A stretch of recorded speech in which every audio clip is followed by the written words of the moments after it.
looks like I made it to the right place. I already know that most of you like birds, but I've got to make sure everybody likes other animals too.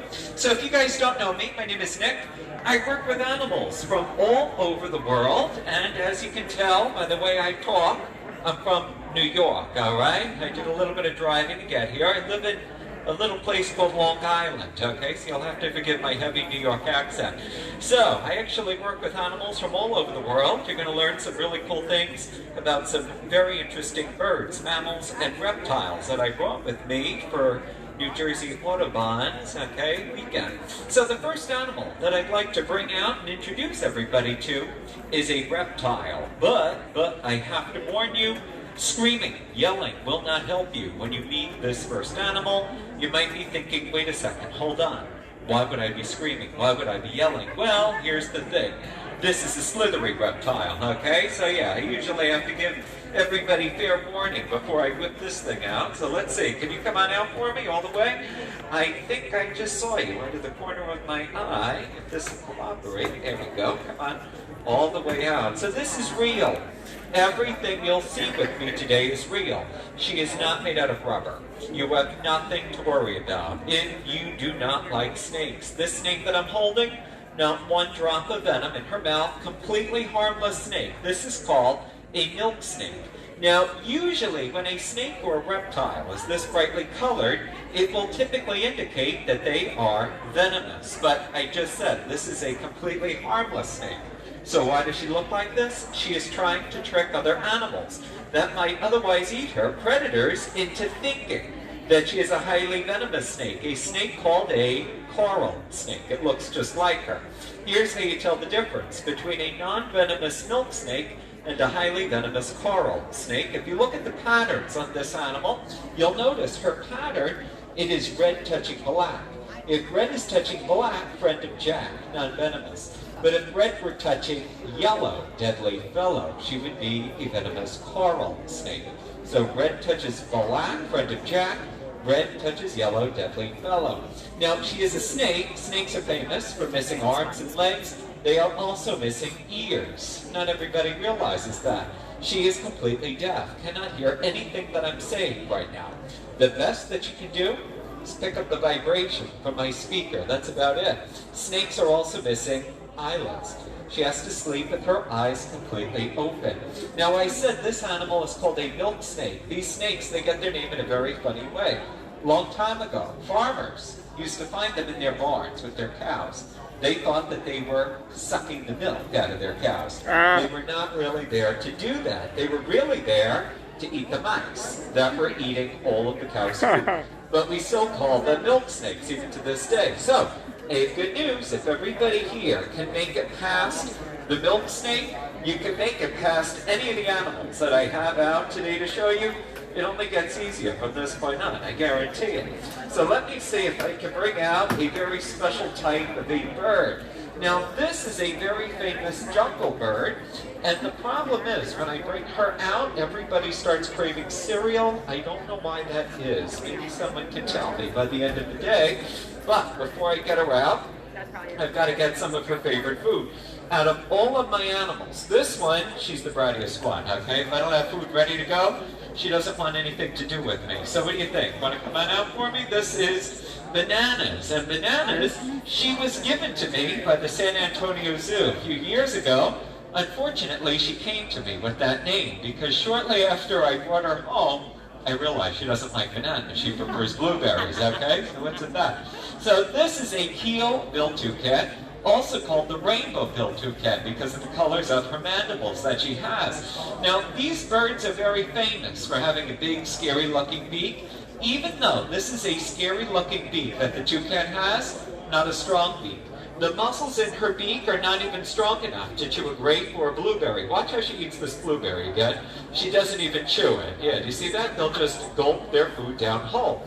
If she encounters a larger piece of fruit out in the wild, what she'll then do is rip off a small piece, small bite-sized piece, and then gulp it down whole, okay? Now, toucans, people think there's only one or two different types. No. Over 20 different types of toucans, but guess what? All 20 are found in one place, the jungles of Central and South America. Only place you'll find these guys living. They do have a cousin, however, in Africa called the hornbill. The hornbill, very closely related to this bird, and they fill the same role in nature. They eat overripe fruit and soft-bodied insects. Now, do you want to see if I could get this bird to show off a natural ability? Something that took me a very long time to train her how to do for my programs. All right, let's see if I can send her over to this perch. There we go. And can you turn around for me? And I'm going to get out some of these blueberries for her, if I can get her attention on me. She's still acclimating and figuring out where she is, okay? The animals don't realize Cape May is much nicer than Long Island, okay? They haven't really sunk in yet, so let's see. She can actually grab these blueberries right out of mid-air. These blueberries will be playing the part of a flying bug or an insect that might be flying past her head out in the wild. She got a little overzealous on that one. Toucans, I forgot to tell everybody, they're not very good at social distancing, okay? So I probably should have started with that. Let's see if I can reset her. You know, working with animals, it's like working with an unruly computer program. You just reboot it, okay? You reset them. So let's see. Here we go. She might take her time on that blueberry. Okay, being our second show, she has about 15 blueberries sitting in her stomach right now. So there we go. And let's see if we can get her to catch one more for us. Here we go. All right, so that was Bananas, the keel-billed toucan. This type comes from the jungles of Costa Rica, is where you'll see these guys out in nature. So you did a good job back on your perch. Thank you, my dear. So does everybody here like bunnies? Yeah? Okay, if you like bunnies, you'll like this next guy. He's the cutest little rabbit you'll ever meet. This is, if I can get him out, Meatball, okay? He's pretty big. This is the biggest type of rabbit on planet Earth. This is called the Flemish giant rabbit. He is 18 pounds. Last time I got him on a scale. He's huge. Why is this rabbit so big? Well, this is a purebred rabbit. So this is the rabbit version of a Great Dane, or a Mastiff, or St. Bernard. In Europe, in Belgium, they breed them this big for a very important reason. Meat production. That's why he's so big, and that's why they make rabbits like this. You can hang out there. All right, that works. So this is actually a rabbit from Belgium, but you guys have probably heard of another purebred rabbit breed called the Netherland Dwarf. That is the rabbit version of a Chihuahua or Yorkshire Terrier. So rabbits come in every shape and size and color in between the two. Now this guy, he was actually, that's a good try, you're not going to make it, okay? He was actually given to me in a very funny way. He was not given to me by a zoo or a nature center like my other animals. He was given to me by the police in Eastern Long Island a few years ago. Somebody was just waking up and looking out their front window one day. You know what they saw? This rabbit sitting on their front lawn. They got scared. They thought chemicals were leaching into the groundwater in their neighborhood, and they thought that it was, mutating all of the wildlife that lived there, like Eric Brockovich. So they called the police. The police called me before I even saw the rabbit. Do you know what I had to do? I had to calm everybody down. Once I did that, they gave him to me. So that was a few years ago, and this guy's been with me already. But a few months ago, he did something pretty big. He got married. I tracked down another Flemish giant rabbit, same size, same shape, same color, but a female. So that's his wife. She's back at home. She missed the flight this weekend. She's his understudy. So if his name is Meatball, take a wild and crazy guess. What did I name his wife? Spaghetti, yeah, that's her name, okay? So maybe next year when we come back, I'll bring her with me. So he did a good job. Let me see if I can bring out another reptile, but some bad news. This reptile, a little bit more dangerous than the milk snake that we saw. And this guy happens to have about 80 razor-sharp teeth inside of his mouth, so I'm going to be very careful as I get him out. All right, so this guy, he is a baby American alligator. He has a lot of growing left ahead of him. By the time he is full grown, he will be 10 or 11 feet long. He will tip the scale at a whopping 1,000 pounds. Biggest reptile native to the United States. Now this guy, he is an alligator. People will ask me all the time, what is the difference between an alligator and a crocodile? First big difference, easiest way to tell him. If I hold his head almost upside down, you'll notice something. Wide in the back, wide in the front. makes the letter U. If this was a crocodile, the head would be different. It would come down to a point toward his nose to make the letter V. Another big difference, I said he will grow to be 10 or 11 feet long. Crocodile, over 20 feet long. Crocodiles are also much, much more aggressive. This guy is on pretty good behavior for the minute that I've had him out. If this was a young crocodile, even at the same size, do you know what he would have done by now? Would have bitten me. Crocodiles are much, much more aggressive from the second they hatch out of their egg. They're so big, so mean, so powerful. Do you know what scientists have seen them doing in the open ocean in Australia, in the Great Barrier Reef? They have seen them hunting for sharks. An alligator could never ever pull that off. Only a crocodile could do that. Now he shares something in common with the rabbit I just showed you. Not given to me by a zoo. The police also gave this guy to me. Different police department, NYPD, gave him to me a little over a year and a half ago. Somebody had him living illegally for a pet for 2 years in a fish tank in an apartment building in Manhattan. Wow. His neighbors found out, they called the police. They showed up, took him away, confiscated him, and gave him to me. So I'm going to hold on to him until he's a little bit bigger, until he's about 4 feet long, and then he is going to go down to a zoo in Florida to live out the rest of his life. Now, how am I going to get him down there? I'm going to drive him down there, okay? You guys know I drive everywhere, but I have a very important reason for getting down to Florida in a few months. My wife and I, we have a rental property down there. We've got to check on our tenants, making sure everything's on the up and up. Passive income, you know. It's not just the animal show that I do, okay? So I'm going to put you back. You did a good job. I'll see you later. Because I have a very famous nocturnal animal that I would like to bring out. Probably the most famous nocturnal animal on planet Earth. Would you like to meet the owl that I have? Okay. I actually have two owls, you may have noticed. Off to your right, you might notice the little tawny owl. That's not a battery-powered little robot, okay, from Disney. That is a real bird. That owl is my oldest owl. She's 9 years old. Will not get any bigger than that.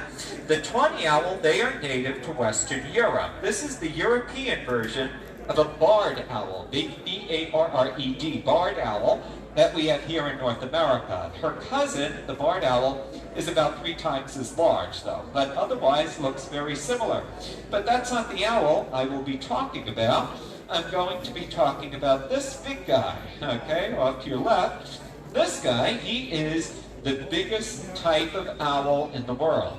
He is called the giant Eurasian eagle owl, and it's a very confusing name. That's fine, you can leave that. Now, it's a confusing name. He is not part eagle, part owl. We call this guy an eagle owl because he rivals an eagle in size. Now, we do not have eagle owls here in North America, here in New Jersey.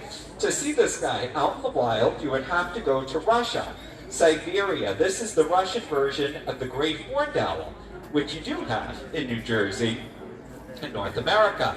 His cousin, though, is about half the size and has yellow eyes instead of orange, like he's sporting for us today. Now, he can see very well. People don't realize that. Even on a bright, sunny day, like today, the owl can still see better than we can. If he knew how to read, he would be able to read an iPad or a Kindle or an iPhone. Football field length away, no problem. But not that easy to teach an owl how to read. They're not that smart. Not as smart as people think. There's a reason for that. Do you see his eyeballs? I don't know if you've noticed this today, but his eyeballs, bigger than my eyeballs are, bigger than your eyeballs are, they take up so much room in his skull, not enough room for a big brain. So every single owl, big eyeballs, tiny little brain. We as people, little eyeballs, so what do we get? Big brain. We're very smart.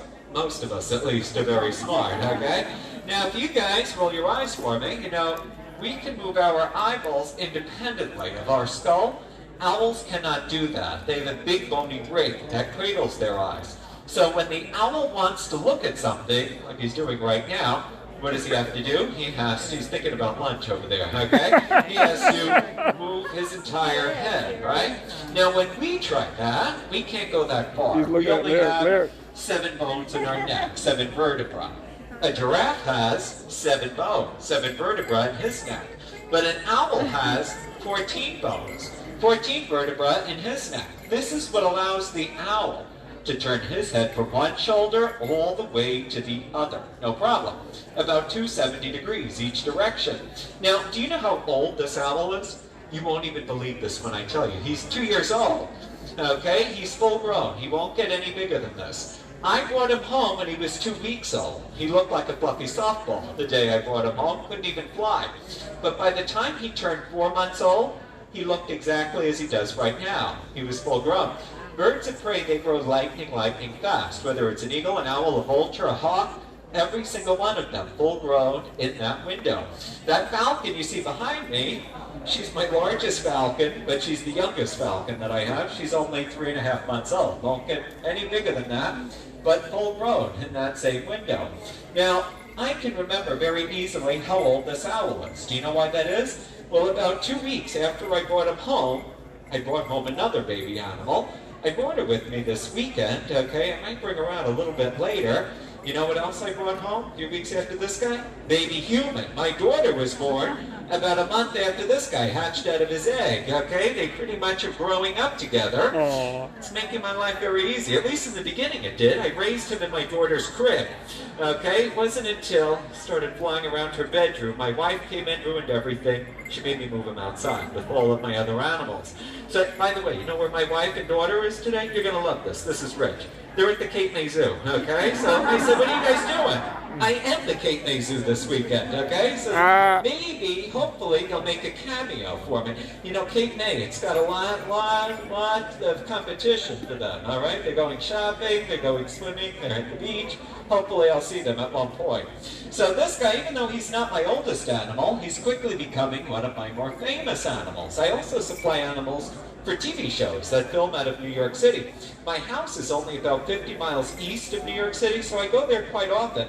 A few months ago, this guy was on a big show on HBO Max, The Not Too Late Show with Elmo. It's actually a spin-off of Sesame Street. So this was about 5 or 6 months ago, okay? This finally aired. We filmed it like a year and a half ago, and then it finally aired just a few months ago. So if you have HBO Max, you can actually look up our segment and see this guy. So again, that was Warlock, the giant Eurasian eagle owl, largest owl in the world from Russia. Now, I have one more nocturnal animal that I'd like to bring out before we wrap up this afternoon. This next animal, not so famous for being nocturnal, but famous for other reasons. Once you see what she is, you'll know exactly what I'm talking about. So what do you think? You want to come on out for me? This is Sprinkles, and I just have to be careful as I get her out because she is still sleeping. So this is not a pincushion, not a sea urchin. This is an African pygmy hedgehog. Now, this happens to be a designer hedgehog. She's an albino. Now, usually we don't see too many albino animals out in the wild state. If she was born this way, out in nature, she wouldn't last too long. Do you know why? The wild is missing something very important. Sunscreen, okay? No sunscreen out there. So she would be predisposed to the same skin problems that we as people get if we happen to have fair skin. So they would get skin cancers, skin illnesses, and sunburn, which would be uncomfortable, okay? So second time you've done that today. I gotta get my paperweights out. Didn't think I would need to with indoor shows. So this is actually an animal that, being an albino, she has pretty pink eyes and a pink nose. If she wakes up in a minute or so and decides to join us. Now, an animal that is born white isn't automatically albino. If an animal is born white with blue eyes, that's leucistic. Typically, tigers and alligators are born leucistic if they're born white. Now, people will ask me all the time if the hedgehog is a cousin of a porcupine. Two different animal families. She's actually a type of a mole or a shrew. That means she's small. She won't get any larger than this. It means she has a long pointed nose. There it is. Thanks for joining us. I appreciate it. Okay. And inside of her mouth, she has razor-sharp teeth to eat bugs. She's a carnivore. Porcupines are different. They are a rodent, like a rat or a mouse or a beaver. So they have flat teeth to eat plants, fruit, and vegetables. Oh, and a porcupine, he can grow to be much, much bigger. Back at home in New York, you know what I have? I have a giant African crested porcupine. He is 6 feet long, almost as long as one of these tables behind me. Wow. Tail included, 75 pounds. Biggest type of porcupine on planet Earth. He is so big, so heavy, so powerful, I had to retire him from the show. You know why? He literally outgrew the crate that I would use to bring him out to my programs in. But I did bring a piece of him with me today to show you guys. I brought a quill from that porcupine to show you. Now, at any given point, this animal has about 30,000 quills on his body. Now, how did I get this quill? These quills are essentially modified hairs. So they grow just like our hair does. Don't you know when you brush your hair, some falls out and it regrows? Same thing happens to this animal. So every morning at about 6 a.m. when I'm sweeping out his pen, I collect some of these quills. And I put them into a basket, and I bring them out to my programs. Now, if I was a man in Africa who found this on the floor of the Serengeti, I would turn this into a hunting spear or arrowhead. That's how sharp these are. Women in Africa who find these, they turn them into jewelry. They string them with beads and turn them into necklaces and bracelets. Pretty cool, right? Now, there is something that a hedgehog can do that a porcupine cannot do. She can curl and roll her body into a ball, right, or a circle. She does this with a muscle in her entire body that works in a similar muscle to the one we have in our hand. When you flex your hand, you're just not going to stop today, all right? So when you flex your hand into a fist, you can feel that muscle working. Her muscle works in a very, very similar way to that. Because she can do this, this is the only animal in Africa that can walk through a group of lions or leopards and not worry about getting eaten. Okay, someone's feeling left out, okay? She'll be coming out my next show. So, folks, I have some bad news. You know what the bad news is? Sprinkle's here. She was actually the last animal that I brought out to show you for this show, but if you do me a big favor, try waving goodbye to her. You might be lucky enough to get a hedgehog wave goodbye back.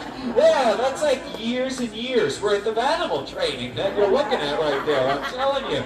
It was harder to teach the porcupine to do that than the toucan to catch those blueberries, okay? So folks, give yourselves a big round of applause. I hope you had a good time. Thanks so much for coming out to see me this weekend for 8 days Audubon weekend. And if you'd like to find me, I'm on Facebook, YouTube, okay? Just look up Nature Nick, okay? Google, any of that. I'll come up. You can find me, no problem. See some other cool programs that I do throughout the year. You guys were awesome. Thanks again.